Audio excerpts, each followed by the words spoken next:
Before I introduce our speaker, I'd like to go over a few Zoom housekeeping items.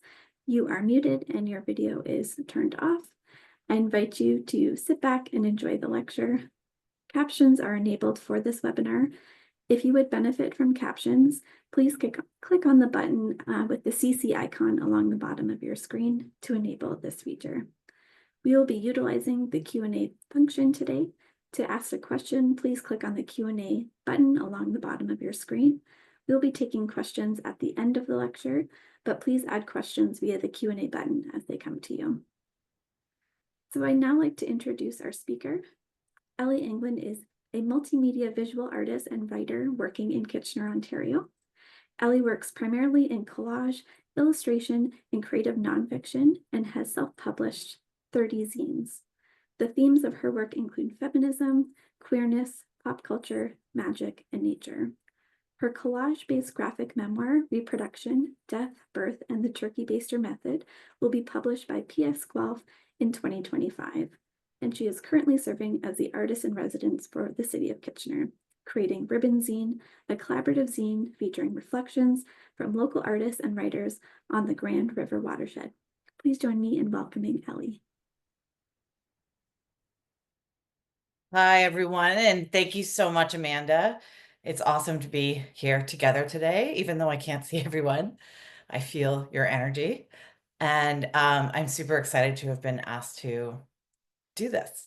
As Amanda said, my name is Ellie Anglin, and I'm a multimedia visual artist and writer working on the Haldimand Tract in Kitchener. You can learn more about me and at my website, which is ellieanglin.com. But the main point is that I'm super passionate about zines and our local community. And right now, as we're living through a very sad and scary time, a lot of us are looking for something to anchor us. And I personally find this quote from Bell Hooks helpful as a place to start. One of the most vital ways we sustain ourselves is by building communities of resistance, places where we know we are not alone. So I'm going to go forward with a little bit of a slideshow and speech I prepared. I have to read my notes because otherwise I'll lose track of my thoughts. So if you see me looking down, I apologize. All right. Okay. So I'm going to start off by answering the time-honored question. What is a zine? A zine is a homemade, small circulation publication, often resembling a little magazine or booklet, created by individual zine makers or small groups to share their interests, ideas, and creativity. Zines may feature original or appropriated writing and images, including illustration and collage, and often include personal and political content. They are typically non-professional, not official, and non-commercial, not aimed at profit, and are frequently reproduced cheaply via copy machines.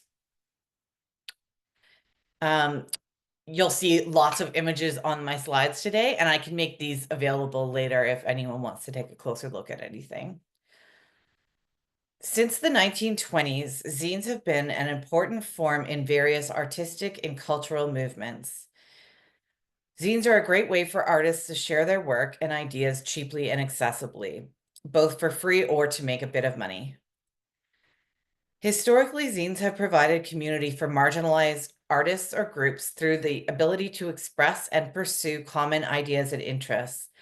And so zines have cultural and academic value as tangible traces of isolated communities, many of which are otherwise little documented. This has been reflected in the creation of zine archives and related programming in such mainstream institutions as museums and libraries. So it is quite exciting that our own Laurier now has an archive of locally made zines. I myself have always had an interest in zines and especially local zines, and I'm a bit of an archivist by nature. So in 2016, I was really happy that Lauren Weinberg, the owner of Open Sesame, offered to house the KW Zine Library at her store in downtown Kitchener at the time. For the launch of that zine library, I did a short lecture on zine history, but since then I've learned so much more, and I'm excited to share it today. After Open Sesame's shop closed, the contents of that zine library sat in my basement for 3 or 4 years, which was sad because I really feel like people should be able to see these zines. So it was wonderful when in 2024, Amanda Oliver reached out to me and asked me to contribute zines to the Laurier archive, and I know many others have. And it's an honor to have some of my personal zines included in the archive.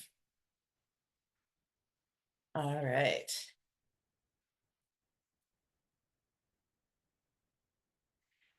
I'm going to begin with some general zine history. Zines have been on record since the invention of the printing press. Dissidents, underrepresented, and marginalized groups have published their opinions in leaflet and pamphlet form for as long as such technology has been available. But it was in the Harlem Renaissance that Black artists took up the medium of little magazines. And I think that's where we can trace the origin of the kind of publications we mean when we talk about zines today. Little magazines were radical, subversive, and groundbreaking literary works created by Black writers during the Harlem Renaissance in the 1920s and 1930s. Titles like The Crisis, The Messenger, Fire, Black Opals, and Opportunity made space for leftist essays, anti-war sentiment, experimental writing, and criticism of dominant culture.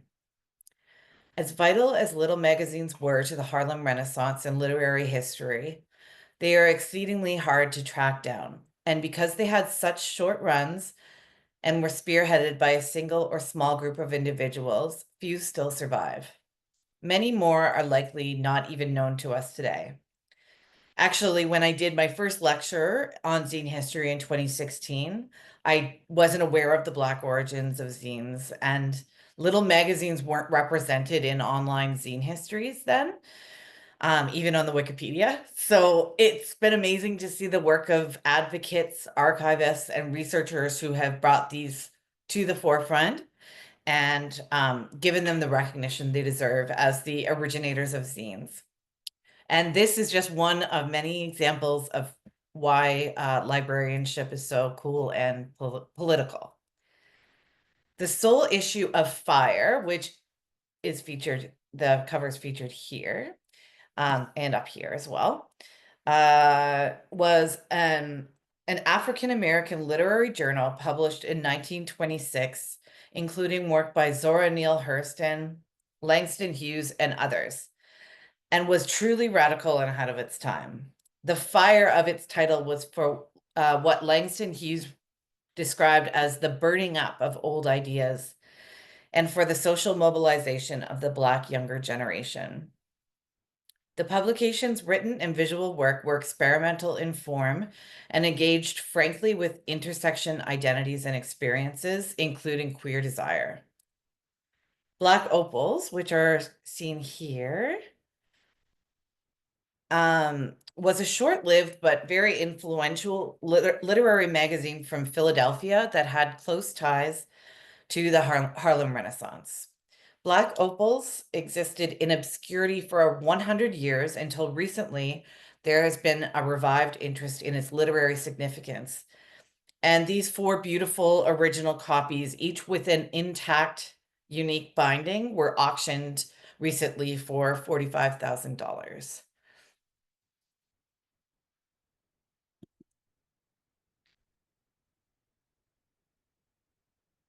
All right.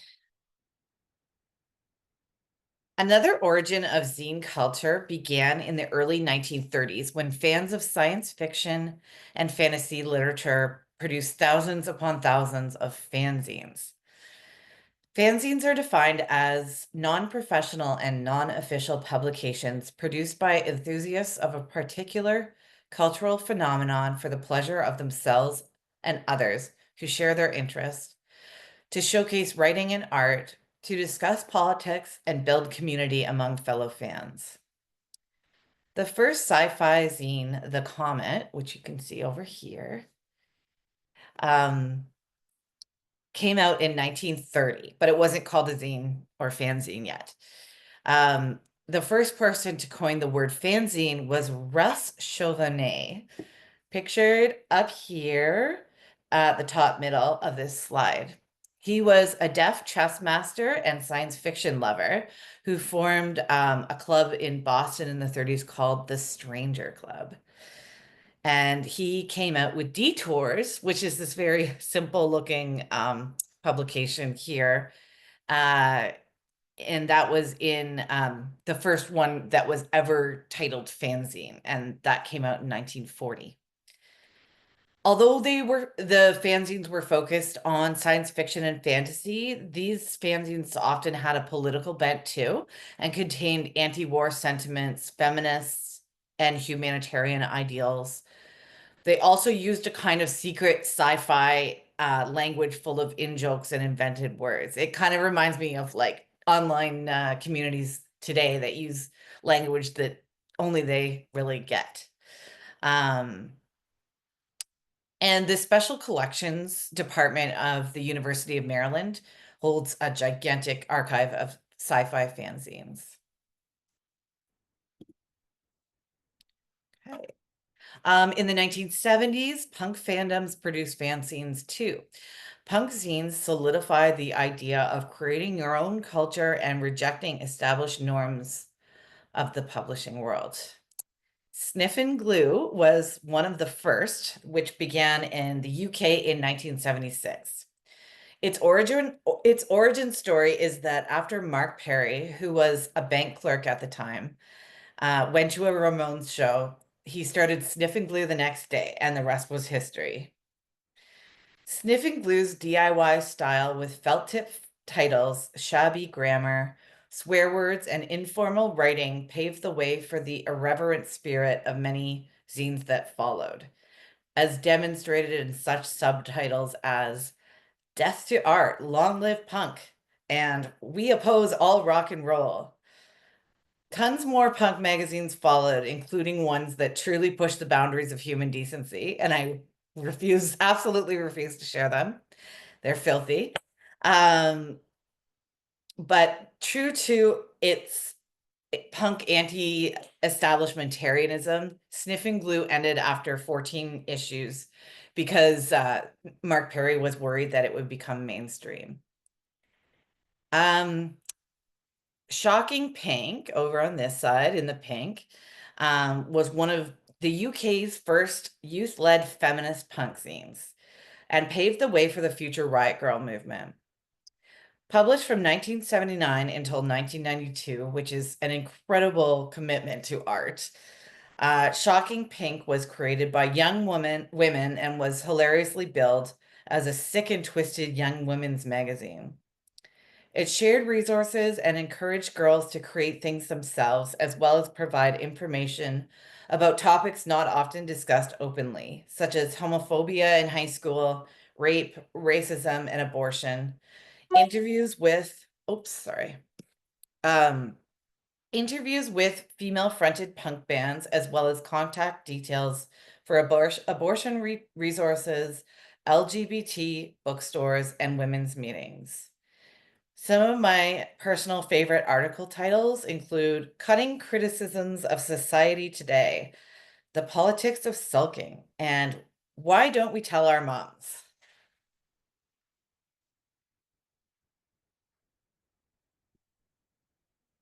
Okay. Another genre close to my heart are queer zines. In the 80s, there was an explosion of queer zines, queer punk zines, that were often used as a form of protest and revolt against homophobia, toxic masculinity within punk scenes, conservative government, and the AIDS crisis. There is a wonderful online resource called the Queer Zine Archive Project, through which I was able to discover a huge queer zine movement in Canada in the 1980s. Toronto-based queer artists G.B. Jones and Bruce LaBruce created a wave of an art movement they dubbed homocore, which was later changed to queercore to be more inclusive. And they started publishing JDs, which is right up in the corner here, which I think stood for juvenile delinquents, and was a Canadian queer punk zine from 1985 to 1991. Another zine below it was called Fist in Your Face and was about getting beat up in Toronto parks for being gay. Following in the tradition of punk irreverence, this scene here, the yellow one, SCAB, stood for Society for the Complete Annihilation of Breeding and was made for Johnny Noxema and Rex Boy in Toronto in 1988. Many of the Black queer zines of the 80s echoed the little magazines of the Harlem Renaissance, like the zine Men of Color, which celebrated Black queer couples, and BLK, which was a Black queer literary magazine. But the zine Black Lesbian Speaks Out incorporated aspects of the Harlem Renaissance little magazines and also punk and riot girl aesthetics. Queer zines reflected and still reflect the multitude of identities within the 2S LGBTQIA plus communities, such as this zine, Gender Trash from Hell, which was created by two trans punk artists in the 90s who formed a publishing company called Gender Press. This was in Toronto as well. Alison Bechdel is a American artist, but she started her comic series Dykes to Watch Out For in 1983, and it ran until the 90s, at least until the 90s, if not longer. And it was one of the first zines I ever laid my eyes on when I was a kid in Uptown Waterloo at Wordsworth Bookstore in the 90s. There was like this little nook of zines beside the magazine section, and I saw the cover and I didn't know what Dyke meant, but I knew I was interested. And Alison Bechdel went on to create these beautiful, multi-dimensional personal storytelling graphic memoirs about queerness and families that remain one of my greatest lifelong influences. Another zine that I later saw in Uptown Waterloo in the 90s was The Voice, these colorful ones up here, which was a free LGBTQ plus magazine that began publication in 1998 and ran until 2003. And it was distributed in local businesses and coffee shops and at pride festivals. And many of the creators of The Voice are still active in the local queer community today. I myself have made a number of queer zines, as well as at least 3 that were made in collaboration with members of the local queer community. Queer zinesters are and those can be seen. Oops.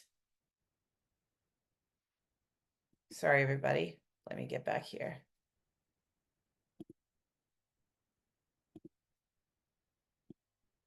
Here we go. Okay, yeah. My zines are in the corner down here. My queer zines. But yeah, queer zinesters are represented at every zine fair or zine collection worth its salt. And locally, Rainbow Reels and others have held queer zine fairs. So as you might notice, I am starting to venture into the beginning of my own interest in zine creation. So for the rest of this lecture, I will incorporate more of a local and personal history. I would love to know anything about local zine history before the 90s. Unfortunately, I'm just a little limited to my own experience, but I love learning about this stuff. So if anyone knows any earlier information, please feel free to share it with me. And that's why it's so important for these things to be documented and archived. All right. Okay. Another major influence for me was feminist magazines and the Riot Girl movement. I think it's important to remember that at this time before the internet, magazines were a huge form of media, and a huge industry. So, in response to larger feminist magazines like Ms., smaller feminist magazines were created locally, such as Hysteria. Hysteria was a local women's issues magazine founded in 1980 by an 8-woman collective who worked together at a printing house in Kitchener. Mo Lyons, a prominent member of Look, the lesbian organization of Kitchener, which is a cool name, described the magazine as a vehicle for Southwestern Ontario women to express themselves and interact with each other. Although Hysteria is limited by a lack of intersectionality that is typical of second wave feminism, the art and passion and community and resources that Hysteria presented and captured were so great. And the archive of this magazine is held at the Kitchener Public Library Archives, as well as, I should mention, all the copies of the previous magazine that I mentioned, The Voice. And speaking of Kitchener Public Library, it was in the 90s when I was hanging out in the teen zone there of the Central Library that I discovered Riot Grrrl through reading magazines like Sassy and Bust.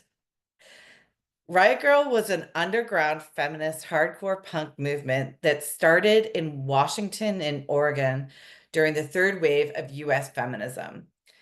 A major figure in the Riot Grrrl movement was Kathleen Hanna, singer of the band Bikini Kill and La Tigra.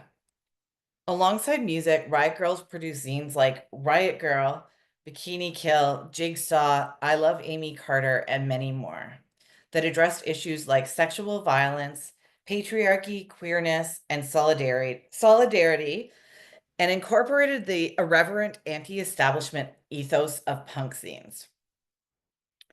To explain the need for Riot Grrrl in the first issue of Bikini Kill, the author writes, because we will never meet the hierarchical boy standards of talented or cool or smart. They are created to keep us out, and if we ever meet them, they will change. Because I need laughter and I need girl love. We need to build lines of communication so we can be more open and accessible to each other. Because I see the connectedness of all forms of oppression, and I believe we need to fight them with this awareness. Because I am still fucked up, and I am still dealing with internalized racism, sexism, classism, homophobia, etc., and I don't want to do it alone. Because every time we pick up a pen or an instrument or get anything done, we are creating the revolution. We are the revolution. And this is a quote from another Riot Grrrl zine that I really loved. Riot Grrrl is a girl gang with secret plans to destroy Olympia. You don't have to know me to be in a gang with me. Some people think Riot Grrrls are white girls with cool glasses and cool shoes. But it's not about fashion or a dress code or a look, because I don't have it. But I am a tough girl sometimes. Maybe you could come to a meeting and I would meet you and you would say, I don't want to walk home by myself. So I would walk with you and we would be a gang because we are fighting all the time on the streets for our lives. So walking together, we are a kick-ass girl gang. Yeah. This one night at a Riot Grrrl meeting, some girls started talking about all these rapes that were happening at the college here. We got so mad at the total way the school and the media ignore sexual abuse and harassment and how shitty it is to live in fear. So we made up a secret plan and carried it out that night. We laughed and held hands and ran around in the dark, and we were the ones that you should be looking out for. In a girl gang, I am the knight, and I feel I can't be raped, and I feel so fucking free. Um, Analogous Riot Grrrl chapters sprung up all over the place. I myself learned about the Toronto chapter through LiveJournal, just before, like in 1999, probably. Um, and I discovered that they had bands, zines, zine fairs, shows, and zine distros. In 2022, myself and 3 or 4 friends started a Riot Grrrl KW chapter, And we made my first ever zine called In Spite of the Night, which is down here, the yellow one. Parker Hughes did the cover of that one.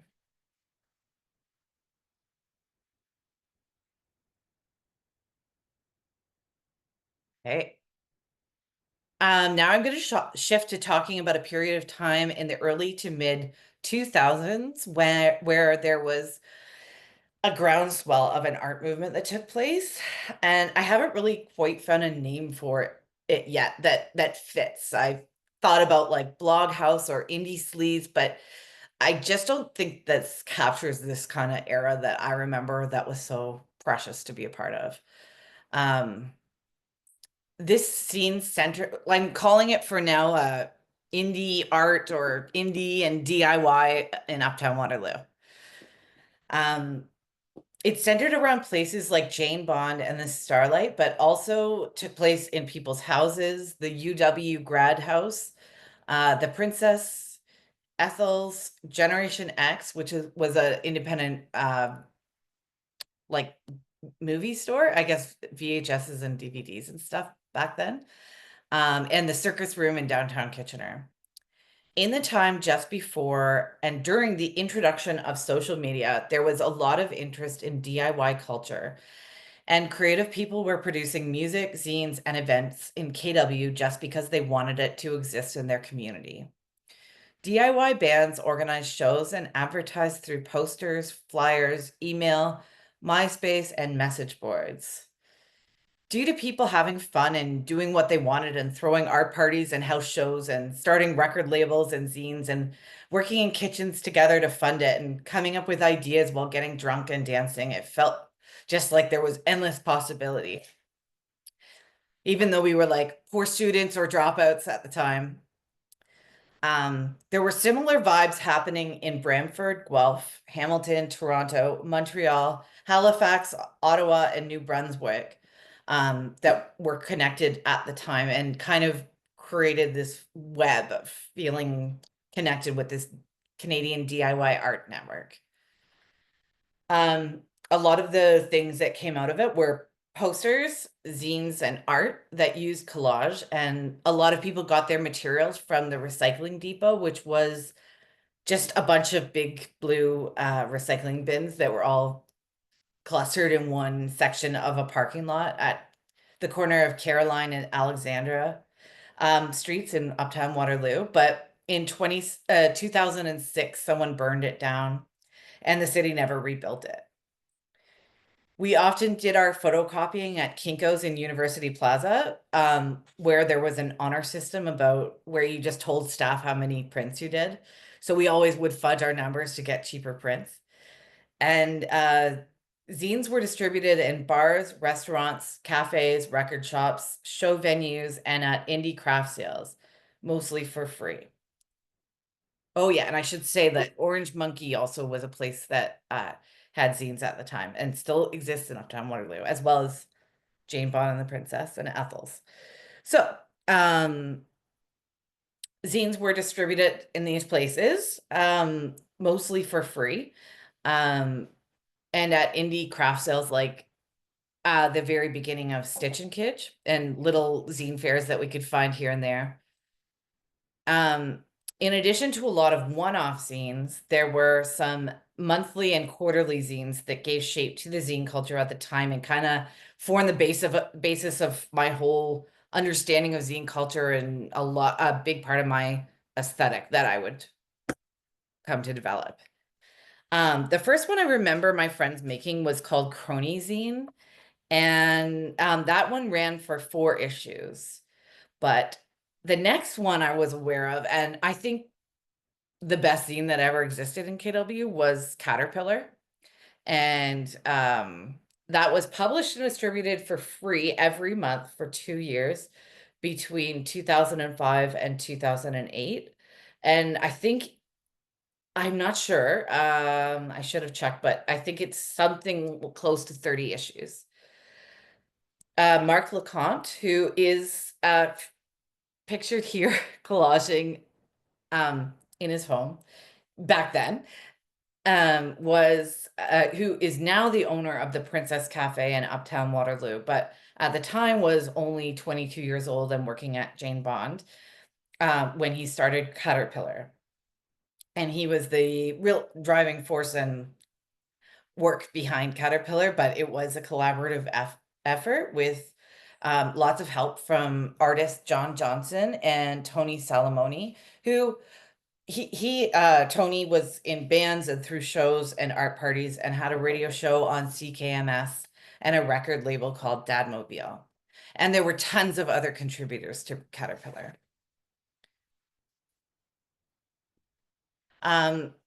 Inspired by the Ford plant in Brantford, Mark threw shows at Jane Bond and the Starlight, and out of his house with bands he liked to fund the zine, as well as printing ads from local small businesses who would pay 20 to 50 bucks each month to advertise and support the zine.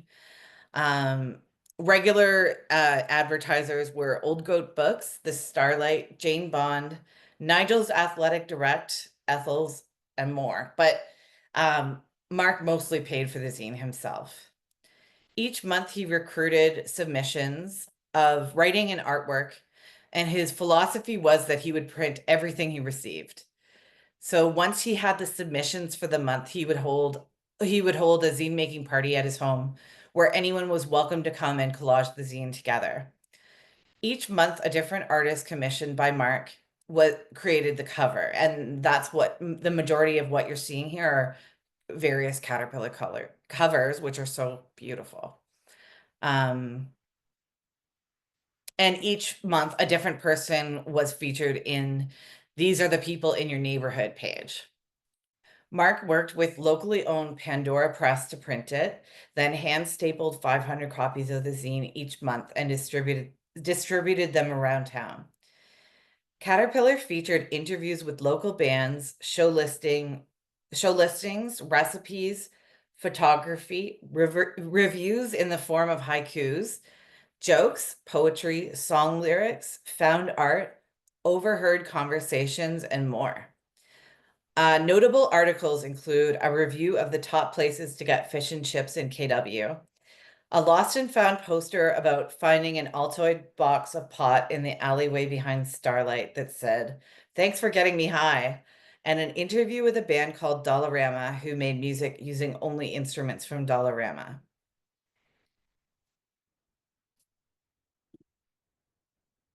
Some pieces I contributed to Caterpillar include a diatribe about pubic hair under the pseudonym Harry Hortense, a list of my favorite songs to cry to, and an ode to the old Waterloo Town Square. I also found listings in Caterpillar for shows my band played that I had totally forgotten ever happened. Caterpillar had the irreverence of punk scenes, but with a silly and kind of wholesome vibe too. There was lots of involvement from kids and support, and Mark and people in this community were supportive of anyone who wanted to contribute and celebratory of all forms of art and very community minded. Many of the artists featured in or connected with the Uptown Waterloo zine and art world at that time have gone on to have careers in the arts, and including Jimbo the Drag Clown, who you will be familiar with if you're a fan of Drag Race, and who's featured here in the bottom cover of Caterpillar.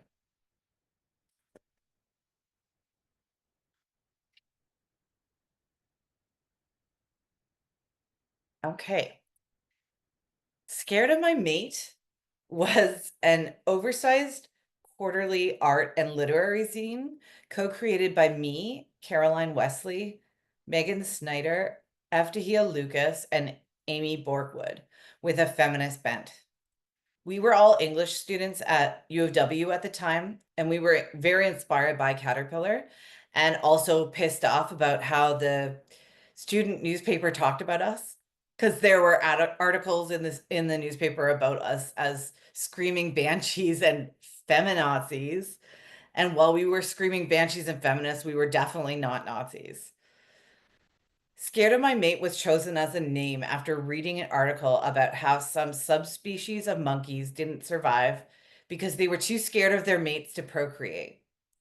It ran from 2006 to 2007, and we did 5 issues featuring poetry, short stories, articles, and art. Heirloom was a half-sized periodical zine created and edited by Amy Borkwood, which was hand-bound using binding thread and a needle, and featured writing and Amy's signature spare collage style and beautiful hand lettering. Amy went on to produce many more feminist zines and handmade books, as well as organizing the City of Craft fairs in Toronto and the Hamilton Feminist Zine fairs.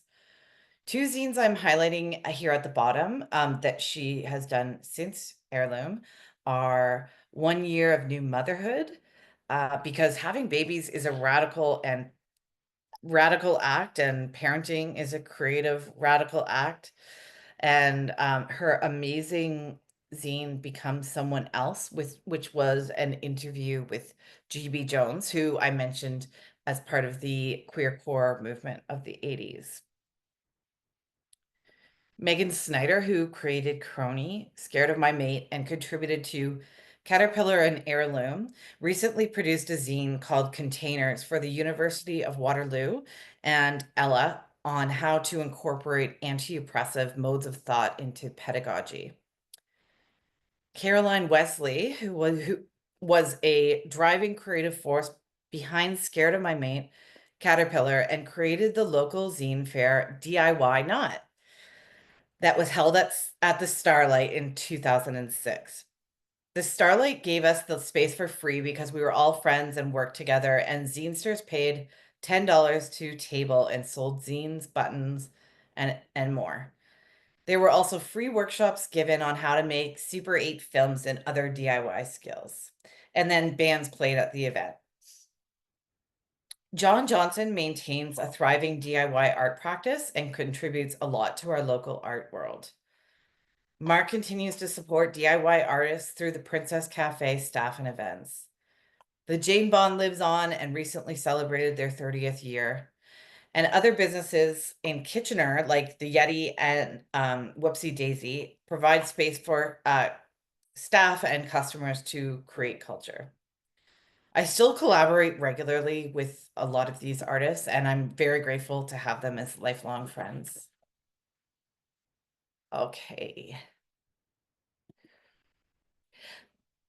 These are my zines. From my first Riot Girl zine to Scared of My Mate with my dear friends, I pivoted to creating more personal content.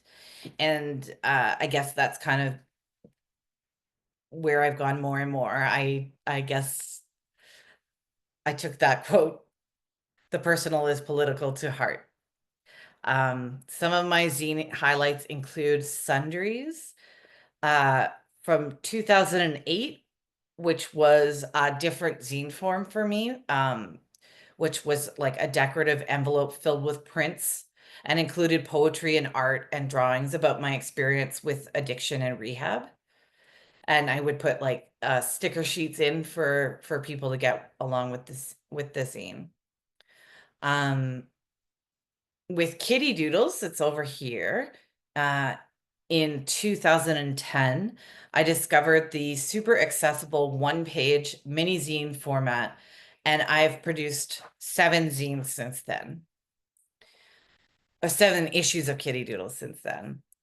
In 2011, when I was living in Toronto, I received my first ever arts grant from the Toronto Arts Council to create Tender Buttons, which was a hand-bound zine featuring collage and a fanciful microfiction about a thrifted button collection, closeted queerness, and self-harm. And each copy was hand-bound with a unique found paper sleeve. In 2003, I curated a zine called Golden Bat, a love letter to the Tri-Cities in 28 parts, featuring art and writing about Waterloo Region. In 2015, while working at Jane Bond, I co-created Eat Me Famous, which was a zine of art based on celebrity food puns with my coworkers. In 2016, I edited and mostly wrote a zine called Secrets about sexual assault in response to the Jian Ghomeshi trial. And in 2017, I started working at my beloved Kitchener Public Library, and I still do. And I've made many zines with community members through various programs there, like the art zine made with queer youth and a Here We Are in Kitchener zine. In 2018 and 2019, my dad and mom passed away. And to deal with my grief, I created a memorial zine about my mom's quilts, but it also told the story of our family through the quilts. And a copy of that seems to have found a permanent home at Lucero Cafe in downtown Kitchener, which is really very nice and special. In 2022, my wife and I became moms, and I wrote and illustrated a bedtime zine for parents to read to their babies called Goodnight Things. In 2024, I had the incredible honor of being made the artist in residence for the city of Kitchener, for which I made Ribbon, which I have here.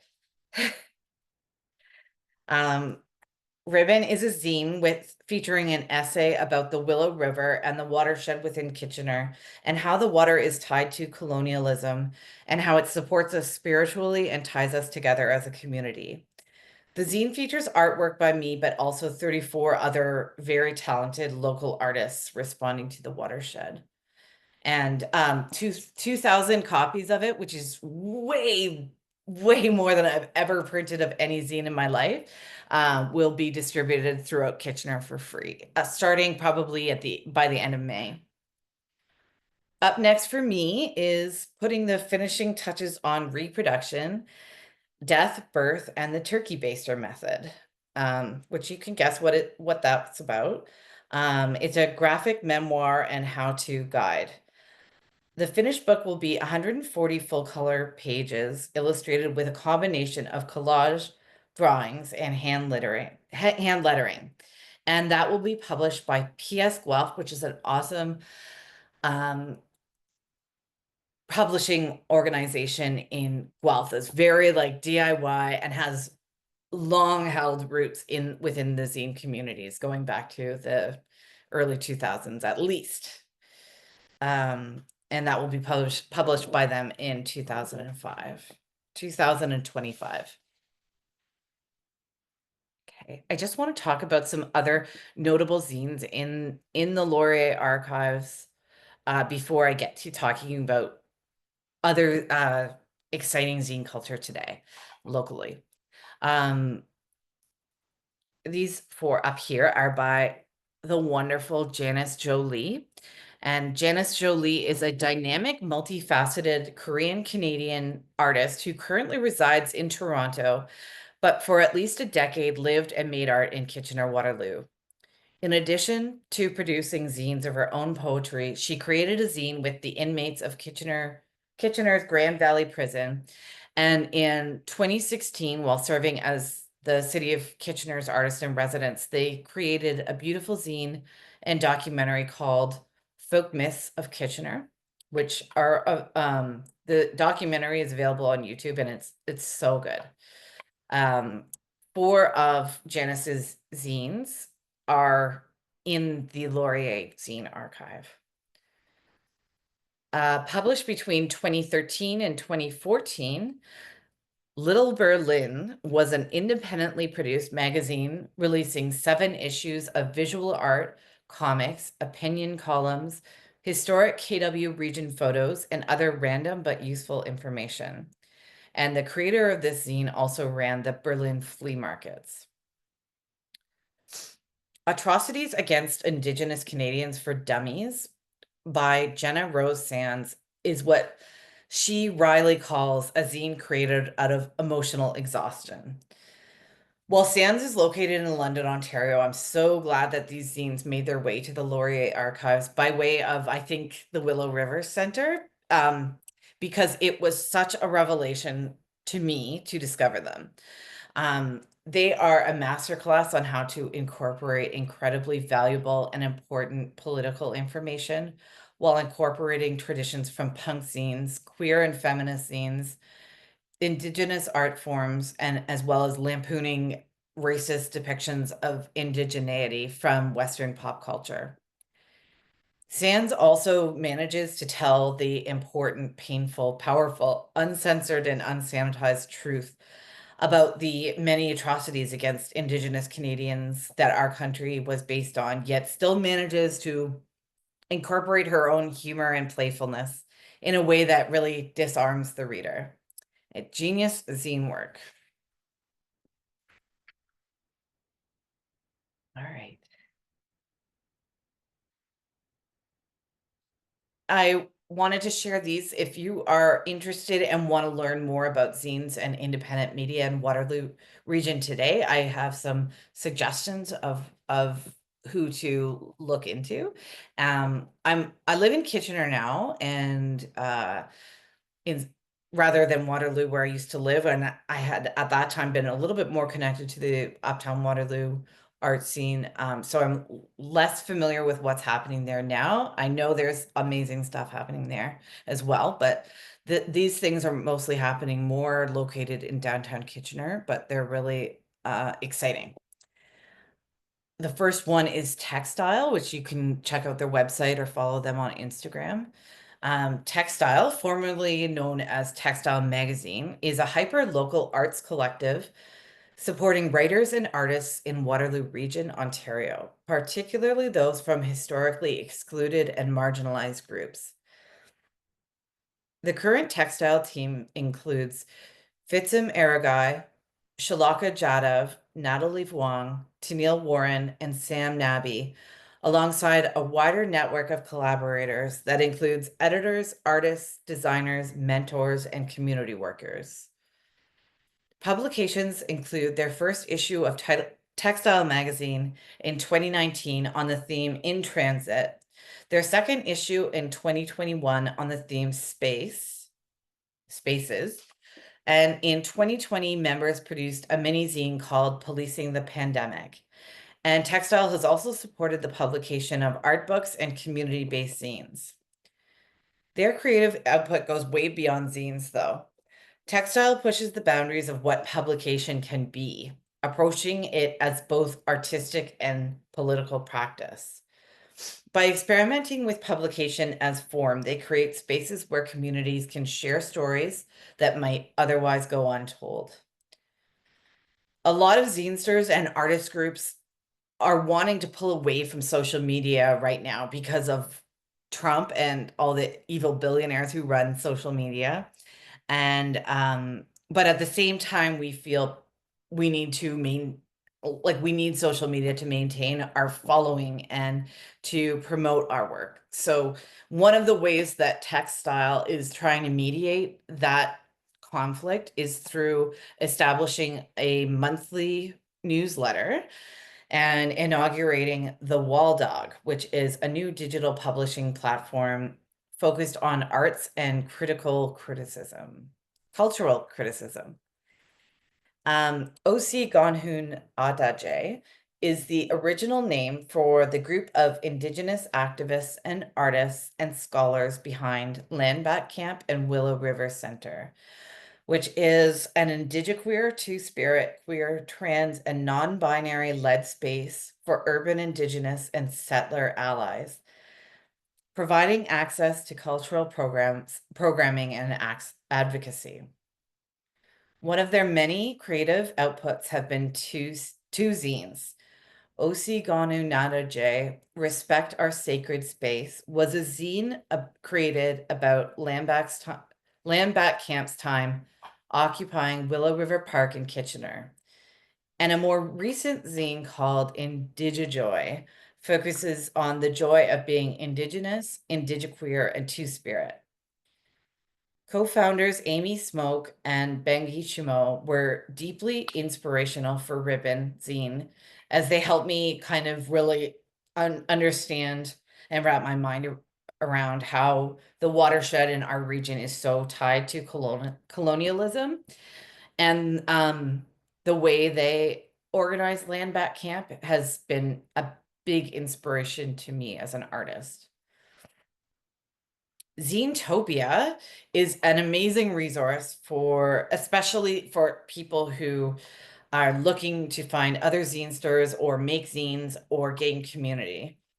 Zinetopia is run by the artist and activist Sid Dermay and includes monthly zine store meetups at Whoopsie Daisy Cafe in downtown Kitchener, where you can get inspiration, supplies, and learn how to make your first zine.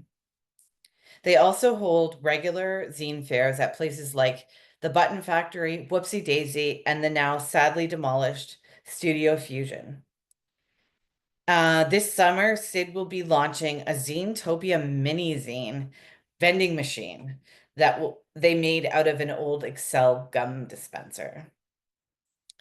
And if you're interested in finding out where local punk shows are happening, I would recommend that you follow the account Public Seating DIY and the Golden Apple KW. Okay. In conclusion, and thank you so much for listening to me for so long. Zines have continued to be an important form since the 1920s, especially for underrepresented groups, even despite the existence of the internet and social media. People want something to hold, something to own, and artists want to have the means of production in our own hands, to not have to rely on the whims of evil corporate overlords to allow us to share ourselves with others. I've been happy to see a renewed enthusiasm for zines lately, as we're all feeling pulled towards material art forms and analog practices, politicized mediums, and alternative methods of communication. I think this is a logical and human response to the grief that comes with witnessing the rise of fascism. And in a time where we know that the internet is not a neutral platform and it's not really safe to share our messages and identities and organizing on social media. Zines can be a really great tool for finding or strengthening community. Making or sharing zines, or attending or hosting workshops, or hanging out with friends and making zines and sharing your supplies are all really powerful channels of information gathering and information sharing and mutual aid. We've got a really strong and deeply rooted, vital, and powerful community in KW. And I believe that community networks and caring about each other is the strongest antidote to oppression that we've got. You don't have to be an artist or a zinester to make one. Just Google it or ask a punk or attend a workshop if you aren't sure how to make one. They can be about whatever you want them to be about or nothing. And they don't have to be good, they just have to exist. I urge you to buy zines, read zines, make zines, and trade zines. Looking back at my first attempts at zines, I feel a bit embarrassed at the content, but I had to make bad zines before I could make zines I liked. And I hope you will too, and not be embarrassed. And keep making zines until there's something you're proud of and represent you. In closing, I want to quote from a song, Make Art, by the lesbian riot girl band, The Basic Bitches. Make art. It doesn't matter if it's cool. It doesn't matter if you fail. It doesn't have to make a dime. It only has to make you smile. Make art for you. Here are some of my sources, should you want to research them further. And that concludes my lecture. And thank you so much for listening. Thank you so much, Ellie. That was such a wonderful lecture. And I love the idea of it doesn't have to be good, it just has to exist. I absolutely love that. I know we're very close to our time here, but we do have a couple questions in the Q&A, so I'm hoping that we can get to some of them. And we have some comments as well. This is such a wonderful presentation. Thank you so much, Ellie. Zines forever. I love that. But we have a question here from Sebastian. Hi, Ellie. My name is Sebastian. So nice to meet you and get to see some of your work. I, like you, love zines. I cherish them for the intimate, personal window into someone's worldview and their subversive nature. I'm getting more and more into the world of collage and would like to work my way up to making a zine to reflect my own queer experience of the world. What advice would you have for a baby artist like myself to get started? Any tips on ways to navigate finding your point of view as an artist and establishing an audience? Oh, that's a great question. And thanks for sharing. It sounds like you're going to be an amazing addition to the Zine community. Um, I guess, you know, I guess that whole idea of like it doesn't have to be good. It just you just have to make it exist. From there you can edit it as much as you want. Um and also, you can just play around. Like I think looking at art as playing rather than work is really important, especially within our messed up capitalist system that makes work like torturous. Because art is work that is the ultimate pleasure. So seeing it more as play, uh, and then also finding community to do it with is really important and inspirational and makes it more fun. And like I guess I would really suggest going to these Zinetopia monthly meetups. I went to one and it's like I just met like 10 people who are new friends and just seeing all the different zines that people make in the course of an hour and a half is really inspirational. And I think too that having a time limit is also good. I often, if I'm struggling with pushing something out, especially that's really personal or painful, like I'll just do it for 20 minutes and then do something else and then come back to it. And if you do 20 minutes every day, you will actually get done a lot sooner than you think. So I hope that was helpful and good luck to you. And I can't wait to see your work. Thank you, Ellie. And we are out of time, and I know we didn't get to all of the questions, but I just want to thank everyone for coming to the lecture today. And thank you so much, Ellie. This was wonderful and very informative, and we're so glad you were able to join us today. Well, thank you so much for having me. Great. Thanks, everyone. I hope you enjoy the rest of your day. Bye.